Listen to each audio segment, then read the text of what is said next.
አሁን ለምሳሌ መጥፎ ሚስቶችን ስለ መጥፎ ሚስቶች በብዛት ስናይ ባሏን ከዳችሁ፣ ባሏን ገደለችሁ፣ ባሏን እንዲያረጋችሁ ባሏን ሲባል እኛ በጣም መልካም ሚስቶች ሷሊህ ሚስቶች እንደሆነን ይሰማናል። እዩ በሀብታም ስታዩ በሀብት ደረጃ የበታቻችሁን እዩ ተብለናል። የበታቻችንን ስናይ እንድናመሰግን ማለት ነው። ከዛ ውጭ ደግሞ የማይሆን ደካማ ሰዎች በሶላታቸው ደካማ ባለባበሳቸው ከአላህ መንገድ ይወጡ ምናምን አይነቱ ሰዎችን ስናይ እኛ እንድንመጻደቅ አይደለም ደግሞ አላህ ያለን። ከኛ በላይ ደግሞ ያሉ ሰዎች አሉ ለይል ቁመው የሚያድሩ ዲናቸው ላይ ምርጥ የሆኑ በጣም ምርጦች አሉ። እነዛን አስበን እኛ ደግሞ ደካማነታችንን እንድናቅ ነው መሆን ያለበት ብዬ ነው። አሰላሙ አለይኩም ወራህመቱላሂ ወበረካቱ። ውዶቼ እንዴት ናችሁ? ዛሬ እንግዲህ ረጅም ጊዜ ሆኖኛል እንደዚህ ፊት ለፊት አውርተን አናቅም ትቻለሁኝ በነገሮች ላይ ሐሳብ መስጠት ምናምን እና ዛሬ ግን ላልፈው ማልፈልገው አንድ ነገር ስለገጠመኝ ነው የመጣሁት። በነገራችን ላይ ሰሞኑን ሶሻል ሚዲያ ላይ ስለነዚህ ቤተሰቦች በጣም በብዛት ሲናፈስ ነበር። በጣም ብዙ ሰውም ደግሞ የተሰማውን አስተያየት ሲናገር ነበር። ልጆቹን ይቺ ባለጌ እንዴት እናቷ እንዴት አደርጋለች ይላል። ግማሹ ደግሞ ልጆቹ ተበድለዋል፣ ይቺ እናት አይደለችም፣ መውለድ ነው ወይ እናት የሚያስብለው እያሉ በጣም ብዙ አስተያየቶች ሲሰጡ ነበር። እኔ ግን ያው በዚህ ጉዳይ ሐሳቤን ልሰጥ ሳይሆን የመጣሁት እንደው ስለኛ አንዳንድ ነገር ልናገር ብዬ ነው ማለት ነው። እና ወዶቼ አንዳንድ ጊዜ ፈራጅ ከመሆን ይልቅ ኖርማሊ ነገሩን ወደ ራስ አንጥቶ አላህ ይጠብቀኝ ከእንደዚህ አይነት ፊትና አላህዬ በእንደዚህ አይነት ነገር አትፈትነኝ ብላችሁ ዱዓ ማድረግን ተላመዱ። አሁን ውሏችን ማይሆን ቦታ ሆኗል። እኔ እንደዛ አይነት ነገሮችን የመስማት ፍላጎት የለኝም፣ ይቀፈኛል ስሰማ። አንዳንድ ጊዜ መጥፎ ነገሮችን ስናይ ጣት ከመቀሳሰር ይልቅ አላህ ይጠብቀኝ ያ ረብ ሷሊህ ልጆችን ሷሊህ አድርግልኝ እያልን ለራሳችን ዱዓ ማድረግ እንላመድ። ከዛ ውጭ ደግሞ መጥፎ ነገሮችን ለመስማት ጉጉት አይኖረን። አሁን ለምሳሌ መጥፎ ሚስቶችን ስለ መጥፎ ሚስቶች በብዛት ስናይ ባሏን ከዳችሁ፣ ባሏን ገደለችሁ፣ ባሏን እንዲያረጋችሁ ባሏን ሲባል እኛ በጣም መልካም ሚስቶች ሷሊህ ሚስቶች እንደሆነን ይሰማናል።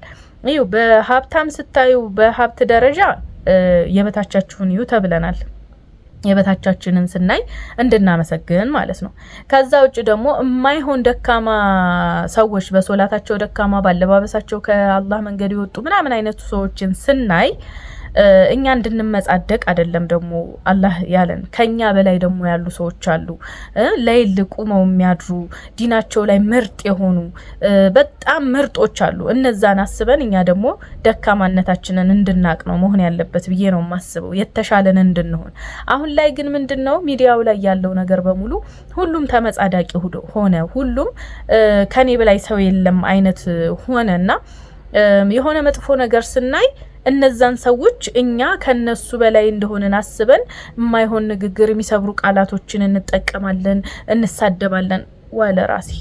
ዋለ ራሴ እህቶች ወላሂ እንዴ እኔ እናቴ ማለት ነው መጥፎ ነገር አይቼ እናቴ እንደዚህ ሆኖ እኮ ስለራስም በይ እናቴ ወይ አላህ ይጠብቀን አላህ መጨረሻችንን ያሳምርልን ነው የምትለውና እኔም የለመድኩትም ያደኩትም በዛ ሁኔታ ውስጥ ስለሆነ መጥፎ ነገሮችን ሳይ ብዙ ጊዜ እንደው አላህ ያንተ ተጠብቀኝ መጨረሻዬን አሳምርልኝ ነው የምለውና እባካችሁን እህቶቼ እኛ ስለኛ መጨረሻ አናውቅም፣ ስለኛ ነገ ተስፋ የለንም። ዛሬ ኒቃሚስት ነኝ ብለሽ ኒቃም ያለበሰች እህትሽን አዛም ምታረጊ ከሆነ ዛሬ ሶላት አንቺ ተከታትለሽ ስለሰገድሽ ሶላት ማሰግድ እህትሽን አዛም ምታረጊ ከሆነ ረሱላህ ሰለላሁ ዐለይሂ ወሰለም በጓደኛው ላይ ያነወረውን ነገር ሳይሰራው አይሞትም ነው ያሉት። አላህ ይጠብቀን ያ ረብ።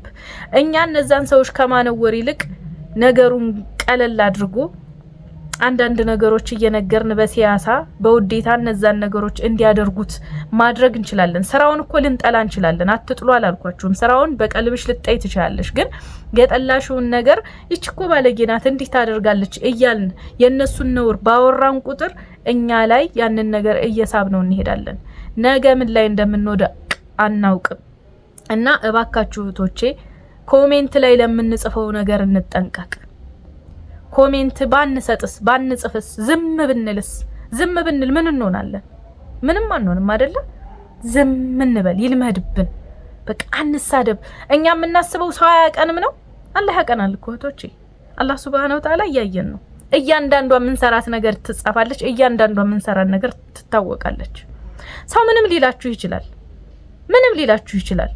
ስለኔ ጥሩነት ግዴታ ሰው ይወቅልኝ ማለት አይጠበቅባችሁም። ስለኔ መልካምነት ሰው ይወቅልኝ ማለት አይጠበቅባችሁም። ሰው ምንም ነገር ብሎ ይሰባችሁ ምንም ነገር ይበል። ለምንድነው እናንተ መዝገብ ያለው አላህ ጋር እንጂ ሰው ጋር አይደለም። ሰው በማንኛውም መንገድ ሊያችሁ ይችላል። ጥሩ ሆናችሁ መጥፎ ሊላችሁ ይችላል።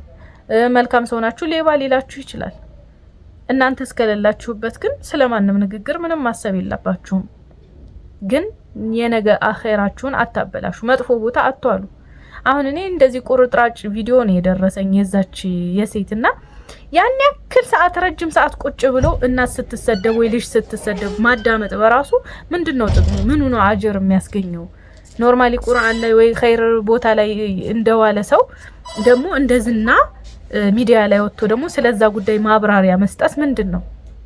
እና አንዳንድ ጊዜ ውሏችንን እናሳምር፣ ሰዎች ላይ ጣት መቀሰር እናቁም። ለምን እኛ ማንነን? መጀመሪያ አንድ ሰው ስለሰው ምንም ነገር ማለት አይችልም። ለምን? ስለኔ መጨረሻ ስለማላቅ እና ባካችሁ ደግሞ በብዛት ስትመጻደቁ ማያቸው ኒቃሚስት የሆነች ሴት ኒቃም ያለበሰች ሴት ላይ ትመጻደቃለች። ወለ ራሴ በወላሂ መጨረሻሽን አታቂ። እንግዲህ ይሄ ሐዲስ ደግሞ ተነግሯል። ረሱላህ ሰለላሁ ዐለይሂ ወሰለም ሰውየው በጓደኛው ላይ ያነወራትን ነገር ሳይሰራት አይሞትም ብሏል። በዚና ብታነውሪ በዛ ጉዳይ ልትፈተኝ ትችያለሽ፣ በሁሉም ነገር ልትፈተኑ ትችላላችሁ። ስለሆነ መምከር ማለት ምን ማለት ነው የሚለው መጀመሪያ ወቁ። መስመክሩትን ሰው አቅርባችሁ በፍቅር ለመመለስ መጣር እንጂ ሰው ላይ ማይሆን ነገር መናገር ጥሩ አይደለም። በዛ ውጭ ደግሞ ሀቢባ ቤት እየገባችሁ የእንትና ትዳር ባሏ ላይ ደርቦባት ቺት አርጎባቸው እንዲህ አይነት መጥፎ ነገር ለመስማት እንደ ጉጉቱ ይኖራችኋል? ለምንድነው እንደዚህ አይነት ቦታ ላይ ጊዜያችሁን የምታሳልፉት? ምን አጅር ልታገኙበት ነው? ምንስ ልትጠቀሙበት ነው? ወይ እቺ ነውረኛ ለማለት ለመሳደብ ማይሆን አስተያየት ለመናገር ካልሆነ በቀር እዛ ቦታ የናንተ መገኘት ምንድነው ቫልዩ? ምንድነው የምታገኙት ጥቅም? ይሄን ላወራ የቻልኩበት ጉዳይ 56000 ሰው 40 ምናምን ሺህ ሰው ቁጭ ብሎ ነውር እየሰማ ከስር የማያባራ ኮሜንት ይጻፋል። የማያባራ ኮሜንት እቺ ባለጌ እቺ ስድ እሱ ነው እንዲህ አርጋ ነው ደግ አርጋለች ይችላል ማሻአላህ ይላል። ተው እህቶቼ ተው ወላሂ ያሳፍራል። እኔ ማንንም አይደለሁም እዚህ ቦታ ላይ መጥቼ ሳወራችሁ አንቺስ ማንሽ ልትሉይ ትችላላችሁ። ማንንም አይደለሁም። ግን አንድ መምህር ሲጋራ እያጨሰ ለተማሪዎቹ ባካችሁን ሲጋራ አታጭሱ አላቸው። ከዛ በኋላ ልጆቹ ራሱ እያጨሰ እንዴት አታጭሱ ይለናል ብለው አሰቡ። ግን ከዛ ሰው በላይ የዛን ጉዳት የሚያውቀው የለም አይደል? ካጫሹ በላይ ስለሆነ እኔ ከናንተ የተሻልኩ ነኝ ከናንተ የተለየሁኝ ሳይሆን እየመከርኳችሁ ያለሁት ቢያንስ እናቴ የምትለኝን ላስተላልፍላችሁ ብዬ ነው። እናቴ የሆነ ሰው እንትና እንደዚህ ሆነሽ በባሏ ላይ ሄደሽ ምን አይነት ወሬ ሲወራ እናቴ እንትናኮ ብዬ ካነሳሁኛ ቤት ማውራ የለም። አራ አንቺ ሴትዮ ዝም በይ፣ ጦር እንዳታመጭብኝ። አስተግፊሩላህ፣ አላህ ይጠብቀን፣ አላህ መጨረሻችንን ያሳምርልን፣ ልጆቻችን አላህ ይጠብቅልን ነው የምትለው። ጦር ነው በቃ ባፋችን የምንሰራት ነገር እያንዳንዱ ይደርስብናል ብላ ስለምታስብ በጣም ትሳቀቃለች። እኔ ደግሞ በዛ ውስጥ ስላደኩኝ ቃላቶቼን ለመሰንዘር ለሆነ ነገር ሸመቀቃለሁ፣ አልችልም። እና ለዛ ነው እንጂ የተለየው ሴት ወይ ምናምን ሁኛ አይደለም። ግን ደግሞ ያው መሄም ምክር ለሚሰማኝ የሚቀበለኝ ሰው ካለ እባካችሁን ጊዜያችሁን ተጠቀሙበት። ስለሆነ አላህ ይጠብቀን፣ አላህ መጨረሻችንን ያሳምርልን።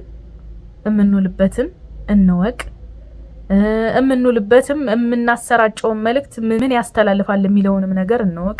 አንዳንድ ጊዜ ወሬ ስለሆነ ብቻ የማንኛቸውንም ማሰስገሰስ እያመጣን ሚዲያ ላይ ስንለቅ ያ ነገር ለህዝቡ ምን ያስተላልፋል የሚለውን ነገር እንወቅ። ዝም ብሎ ስለተወራ ወይም ዝም ብሎ ቪው ስላስገኘ መቼም ሁሉም ነገር መሰራት አለበት ብዬ አላስብም። በነገራቶች ሰዎችን የምናስተምርባቸውን ነገሮች ብንፈልግ ጥሩ ነው። ሚዲያውን እየራቅ ነው እየሸሸ ነው የመጣ ነው። ምንድነው ህዝቡ እየፈለገ ያለው ምንድነው? አሁን ብልግናን ብቻ ሆነ። ብልግናን ነው። አሁን ኮሜንት ላይ ገብቶ እንደዚህ አይነት ነገር ሲያይ ወይ የሆነ ምክር ነገር ሲያይ ገቡና አንቺ ማንሽ አንተ ማንህ ምናምን ብለው ያዋክባሉ። ግን የት ነው እነዛን ሰዎች የምታገኟቸው? እንትና ድንግልና ወሰደው ድንግልናዋን ቀማው መለሰው የሚለው ቪዲዮ ላይ ግን ማሻአላህ አላህ ይጠብቅህ አላህ ይጠብቅሽ እያሉ ታገኟቸዋላችሁ። አያችሁ አይደለ? የሚጽፉት እነሱ አሁን በእነሱ ቤት ስሟ አይታወቅም፣ ኮሜንቷ ብቻ ነው ማን እንደሆነች ስለማትታወቅ ራሷን ደብቃ ልጽፍላችሁ ትችላለች። በምትታወቀው ኮሜንት ማሻአላህ ብላችሁ በማትታወቀው ኮሜንት ደግሞ መጥፎ ነገሯን ትኮምታለች። ግን ደግሞ እያንዳንዷን ስራችንን በድብቅ ይሁን በይፋ የምንሰራውን ነገር የሚመዘግብ አላህ Subhanahu Wa Ta'ala ያያችሁ ነው። ስለሆነ ባካችሁ እህቶቼ መንገዳችሁን አስተካክሉ፣ ውሏችሁን አስተካክሉ። ሲጀመር ይሁት ቁርአን መቅራት ከይረ ስራ መስራት ባትችሉ ተኙ። ተጎልታችሁ የሰውን ነውር ሲሰሙ ከምታድሩ ተኙ። መተኛት ራሱ ትልቅ ነገር ነው እና ይሄንን ነው የምላችሁ። ያው አበዛሁባችሁ ይቅርታ፣ ትንሽ ስለተሰማኝም ነው እና እንደዚህ አይነት ቦታ እየገባን ውስጣችን አናቆሽሽ። የተሻለን ሰዎች እንደሆነን እንዲሰማን አንሁን። የተሻለን አይደለንም። እኛ ሱብሂ ስንሰግድ ሱብሂ ያልሰገደን ሰው እንድናነውር አይደለም እኮ። ከኛ በላይ እኮ ሌሉን ቆመው የሚያድሩ ሰዎች አሉ አይደለ? በዲን ደረጃ የበላዮች ይሁን የተባለው በሀብት በምን ደሞ ደረጃ ራሳችንን እንዳንጨናነቅ ከኛ በታች ያሉትን ይሁ ተብለናል አይደል? ሆስፒታል የተኛውን የታመመውን ሁሉን ይሁ ተብሏል። አልহামዱሊላህ እንድንል። በዲን ደረጃ ደግሞ እኛ ሌሎች ላይ እንዳንመጻደቅ ከኛ በላይ የተሻሉ እንዳሉ እዩ ተብለናል። ስለሆነ ይሄንን መንገር ተከትላችሁ ህይወታችሁን ምሩ፣ አስተካክሉላችኋለሁ። እወዳችኋለሁ። አላህ ይጠብቀን። አላህ ከመጥፎ ነገር ይጠብቀን። ባፋችን ከሚመጣብን ደሞ ነገር አላህ ነጃ ይበለን። አላህ ይቅር ይበለን። እስከዛሬ ለሰራ ነው። እወዳችኋለሁ። ሰላም አለይኩም ወራህመቱላሂ ወበረካቱ።